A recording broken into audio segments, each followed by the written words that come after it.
ओम शांति। 23 जुलाई 2026 की प्रभात मुरली। मीठे बच्चे, तुम्हें बाप समान सच्चा सच्चा पैगंबर व मैसेंजर बनना है। सबको घर चलने का मैसेज देना है। प्रश्न है, आजकल मनुष्यों की बुद्धि सारा दिन किस तरफ भटकती है? उत्तर है, फैशन की तरफ। मनुष्यों को कशिश करने के लिए अनेक प्रकार के फैशन करते हैं। यह फैशन चित्रों से ही सीखे हैं। समझते हैं पार्वती भी ऐसे फैशन करती थी, बाल आदि बनाती थी। बाबा कहते हैं, तुम बच्चों को इस पतित दुनिया में फैशन नहीं करना है।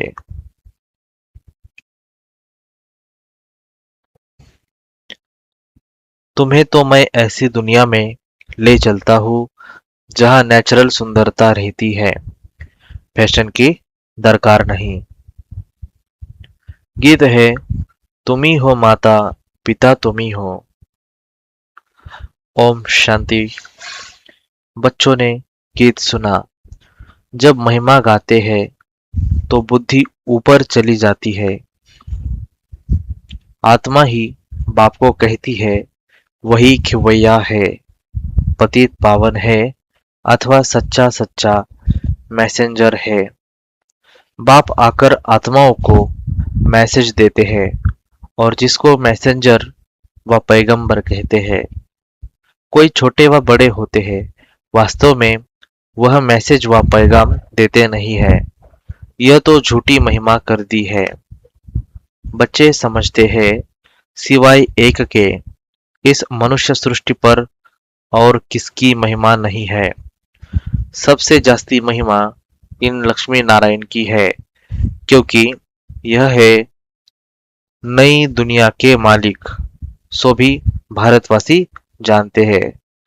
दुनिया वाले सिर्फ इतना जानते हैं कि भारत प्राचीन देश है। भारत में ही गॉड गॉडेस का राज्य था। श्री कृष्ण को भी गॉड कह देते हैं। भारतवासी इन्हों को भगवान भगवती कहते हैं, परंतु यह किसको पता नहीं है कि यह भगवान भगवती सतयुग में राज्य करते हैं। भगवान ने गॉड गॉडेस का राज्य स्थापन किया। बुद्धि भी कहती है, हम भगवान के बच्चे हैं तो हम भी भगवान भगवती होने चाहिए। सब एक के बच्चे हैं ना, परंतु भगवान भगवती कह नहीं सकते। उन्हों को कहते हैं देवी देवताएं। ये सब बातें बाप बैठ समझाते हैं। भारतवासी कहेंगे कि हम भारतवासी पहले नई दुनिया में थे। नई दुनिया को तो सब चाहते हैं। बापूजी भी नई दुनिया, नया रामराज्य चाहते थे, परंतु रामराज्य का अर्थ बिल्कुल ही नहीं समझते। आजकल मनुष्यों को अपना अहंकार कितना है। कलयुग में है पत्थर बुद्धि, सतयुग में है पारस बुद्धि, परंतु यह किसको समझ नहीं है। भारत ही सतयुग में पारस बुद्धि था। अब भारत कलयुग में पत्थर बुद्धि है। मनुष्य तो इनको ही स्वर्ग समझते हैं। कहेंगे स्वर्ग में विमान थे, बड़े बड़े महल थे। वह तो सब अभी है। साइंस कितनी वृद्धि को पाई हुई है, कितना सुख है, फैशन आदि कितना है। बुद्धि सारा दिन फैशन पिछाड़ी ही रहती है। आर्टिफिशियल सुंदर बनने के लिए बाल आदि कैसे बनाते हैं, कितना खर्चा करते हैं। यह सब फैशन निकला है चित्रों से। समझते हैं पार्वती मिसल हम बाल आदि बनाते हैं। यह सब कशिश करने के लिए ही बनाते हैं। आगे पारसी लोगों की स्त्रियां मुंह पर काली जाली पहनती थी कि कोई देखकर आशिक न हो जाए। इसको कहा जाता है पतित दुनिया। गाते हैं, तुम ही हो माता पिता तुम ही हो, परंतु यह किसको कहना चाहिए। माता पिता कौन है यह भी नहीं जानते। माता पिता ने जरूर वर्षा दिया होगा, बाप ने तुम बच्चों को सुख का वर्षा दिया है। कहते भी है, बाबा हम तो आप बिगर और किसी से नहीं सुनेंगे। अभी तुम जानते हो शिव बाबा की महिमा गाई जाती है। ब्रह्मा की आत्मा भी खुद कहती है, हम सो पावन थे, अब पतित बने हैं। ब्रह्मा के बच्चे भी ऐसे कहेंगे, हम ब्रह्मा कुमार कुमारियां सो देवी देवता फिर 84 जन्मों के अंत में पतित बने हैं। जो नंबर 1 पावन वह नंबर 1 पतित। जैसे बाप वैसे बच्चे। यह खुद भी कहते हैं, शिव बाबा भी कहते हैं, मैं आता हूँ इनके बहुत जन्मों के अंत में। जो पहले नंबर में पूज्य लक्ष्मी नारायण की डिनाइस्टी में थे, अब है संगम। तुम कलयुग में थे, अब संगम युगी बने हो। बाप संगम पर ही आते हैं ड्रामा अनुसार। बच्चे भी वृत्ति को पाते हैं। अब बच्चों को ज्ञान तो मिला है, हम सो देवता थे, फिर क्षत्रिय वैश्य शूद्र बने हैं। सारे चक्र को अच्छी रीति तुम जानते हो। यह तो बहुत सहज है, हमने 84 जन्म लिए हैं। कईयों की बुद्धि में यह भी नहीं बैठता है। स्टूडेंट में नंबरवार तो होते ही है। राइट से लेकर शुरू करते हैं, first class, second class, third class. बच्चियां खुद भी कहती है, हमारी थर्ड क्लास बुद्धि है। हम किसको समझा नहीं सकती, दिल तो बहुत होती है। बाबा कहते हैं, राइट से लेकर शुरू करते हैं, first class, second class, third class. और कुछ बच्चियां खुद भी कहती है, हमारी थर्ड क्लास बुद्धि है, हम किसको समझा नहीं सकते। दिल तो बहुत होती है परंतु बोल नहीं सकते। बाबा क्या करे। यह हुआ अपने कर्मों का हिसाब किताब। अब बाप कहते हैं, मैं तुमको कर्म अकर्म विकर्म की गति का ज्ञान सुनाता हूँ। कर्म करना है, यह तो तुम बच्चे जानते हो। थर्ड क्लास बुद्धि वाले इन बातों को समझ न सके। यह है ही रावण राज्य, परंतु यह किसको पता नहीं। रावण राज्य में मनुष्य तो विकर्म ही करेंगे तो नीचे ही गिरेंगे। गुरु किया जाता है दुख की दुनिया में। सदगति के लिए ही गुरु करते हैं कि मुक्ति में ले जाए। वह है निर्वाण धाम, वाणी से परे स्थान। मनुष्य अपने को वानप्रस्थी कहते हैं। वह तो कहने मात्र है। वानप्रस्थियों की भी सभा होती है। सब कुछ मिल्कियत आदि बच्चों को देकर गुरु के पास जाकर बैठते हैं। खान पान आदि तो जरूर बच्चे ही देंगे, परंतु वानप्रस्थ का अर्थ कोई भी नहीं समझते हैं। किसी की बुद्धि में यह नहीं आता है कि हमको निर्वाण धाम में जाना है। अपने घर में जाना है, वह कोई घर नहीं समझते। वह तो समझते हैं ज्योति ज्योत में समा जाएंगे। निर्वाण धाम में तो रहने का स्थान है। निर्वाण धाम में हम रहते हैं, वो रहने का स्थान है। आगे 60 वर्ष के बाद वानप्रस्थ लेते थे। यह जैसे कि कायदा था, अभी भी ऐसे करते हैं। अब तुम समझा सकते हो कि वाणी से परे कोई जा नहीं सकते।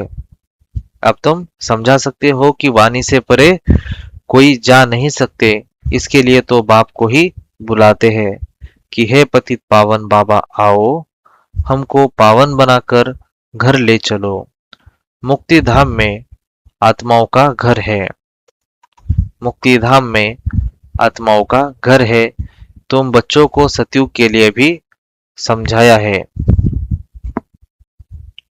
वहां कौन रहते हैं, कैसे वृद्धि होती है, आदमशुमारी का भी किसको पता नहीं है। राम राज्य में आदमशुमारी कितनी होगी, बच्चे आदि कैसे जन्म लेंगे, कुछ भी नहीं समझते हैं। कोई भी विद्वान आचार्य पंडित नहीं जो इस ड्रामा के चक्र को कोई समझा सके। 84 लाख का चक्र हो कैसे सकता?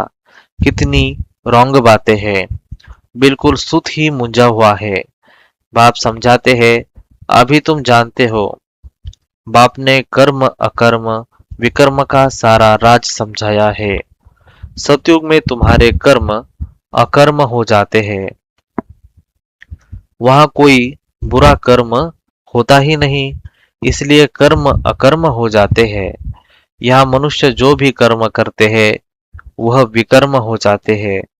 अभी तुम बच्चे जानते हो, हम छोटे बड़े सबकी सारी दुनिया की वानप्रस्थ अवस्था है। सब वाणी से परे जाने वाले हैं। कहते हैं ही, हे पतित पावन आओ, हमको आकर पतित से पावन बनाओ। हम कहते ही है कि हे पतित पावन आओ, आकर हमको पतित से पावन बनाओ। परंतु जब तक पावन नई दुनिया नहीं है, यहाँ पतित दुनिया में पावन तो कोई रह न सके। यह जो भी पतित दुनिया है सब खत्म हो जानी है। तुम जानते हो हमको फिर नई दुनिया में जाना है। कैसे जाएंगे?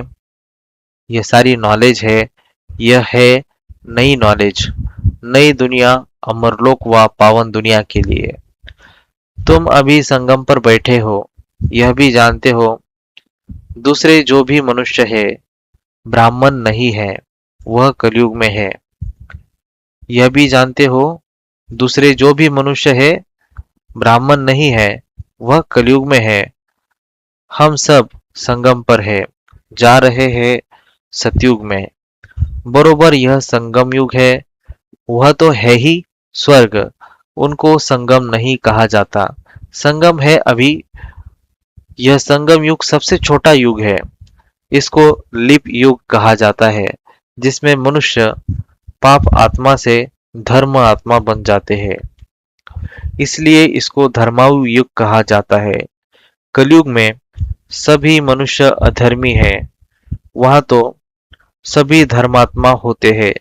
भक्ति मार्ग का कितना बड़ा प्रभाव है।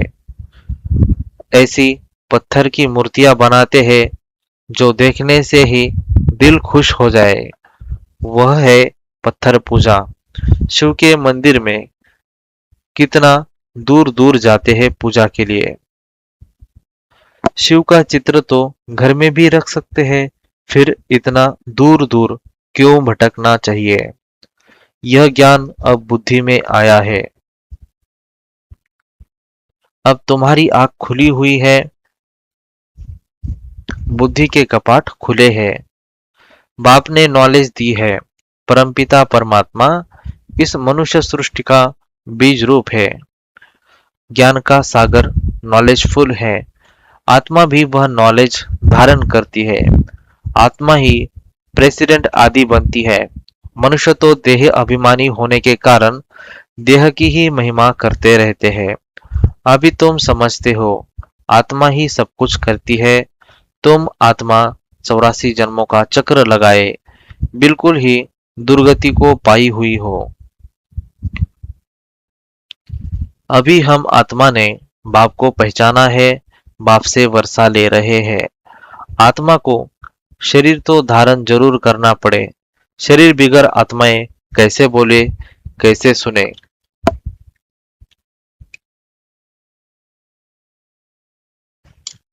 बाप कहते हैं, मैं निराकार हूँ। मैं भी शरीर का आधार लेता हूँ। तुम जानते हो शिव बाबा इस ब्रह्मा तन से हमको सुनाते हैं। यह बातें तुम ब्रह्मा कुमार कुमारियां ही समझाते हो। तुमको अब ज्ञान मिला है। ब्रह्मा द्वारा आदि सनातन देवी देवता धर्म की स्थापना होती है। वही बाप राजयोग सिखा रहे हैं। इसमें मूंझने की बात ही नहीं। शिव बाबा हमको समझाते हैं, फिर हम औरों को समझाते हैं। हमको भी सुनाने वाला शिव बाबा ही है। अभी तुम कहेंगे हम पतित से पावन बन रहे हैं। बाप समझाते हैं, यह है ही पतित दुनिया। रावण का राज्य है ना। रावण पाप आत्मा बनाते हैं। यह और कोई भी नहीं जानते हैं। बल रावण की इफेजी जलाते हैं, परंतु कुछ भी समझते नहीं है। सीता को रावण ले गया, यह किया, कितनी कथाएं बैठ लिखी है। जब बैठकर सुनते हैं तो रो लेते हैं। वह है सब दंत कथाएं। बाबा हमको विक्रमाजित बनाने लिए समझाते हैं। कहते हैं मामेकम याद करो, कहाँ भी बुद्धि नहीं लगाओ। शिवबाबा ने हमको अपना परिचय दिया है। पतित पावन बाप आकर अपना परिचय देते हैं।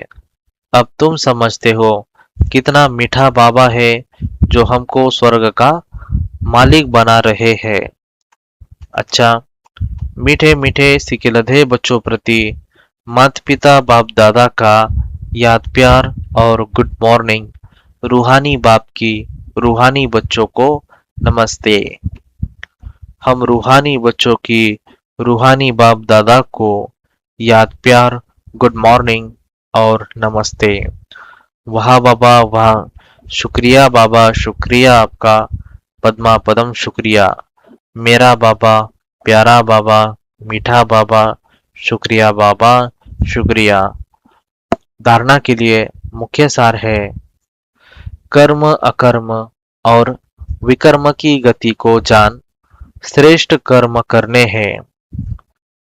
ज्ञान दान कर धर्मात्मा बनना है। यह वानप्रस्थ अवस्था है। इन अंतिम घड़ियों में पावन बनकर पावन दुनिया में जाना है। पावन बनने का मैसेज सबको देना है। वरदान है, पास विद ऑनर बनने के लिए सर्व द्वारा संतुष्टता का पासपोर्ट प्राप्त करने वाले संतुष्ट मनी भव। पास विद ऑनर बनने के लिए सर्व द्वारा संतुष्टता का पासपोर्ट प्राप्त करने वाले संतुष्ट मनी भव। जो बच्चे अपने आप से, अपने पुरुषार्थ व सर्विस से, ब्राह्मण परिवार के संपर्क से सदा संतुष्ट रहते हैं, उन्हें ही संतुष्ट मनी कहा जाता है। सर्व आत्माओं के संपर्क में अपने को संतुष्ट रखना व सर्व को संतुष्ट करना, इसमें जो विजयी बनते हैं वही विजय माला में आते हैं। पास विद ऑनर बनने के लिए सर्व द्वारा संतुष्टता का पासपोर्ट मिलना चाहिए। यह पासपोर्ट लेने के लिए सिर्फ सहन करने व समाने की शक्ति धारण करो। स्लोगन है, रहमदिल बन सेवा द्वारा निराश और थकी हुई आत्मा को सहारा दो। रहमदिल बन सेवा द्वारा निराश और थकी हुई आत्माओं को सहारा दो। ये अव्यक्त इशारे हैं। ज्वाला स्वरूप स्थिति में रहकर शक्तिशाली याद का अनुभव करो। पावरफुल याद के लिए सच्चे दिल का प्यार चाहिए।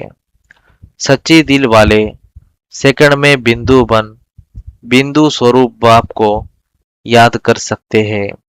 सच्चे दिल वाले सच्चे साहेब को राजी करने के कारण बाप की विशेष दुआएं प्राप्त करते हैं, जिससे सहज ही एक संकल्प में स्थित हो ज्वाला रूप की याद का अनुभव कर सकते हैं।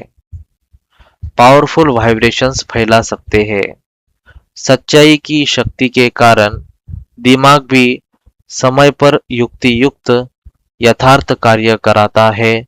कोई भी उल्टा कार्य हो नहीं सकता। अच्छा, ओम शांति।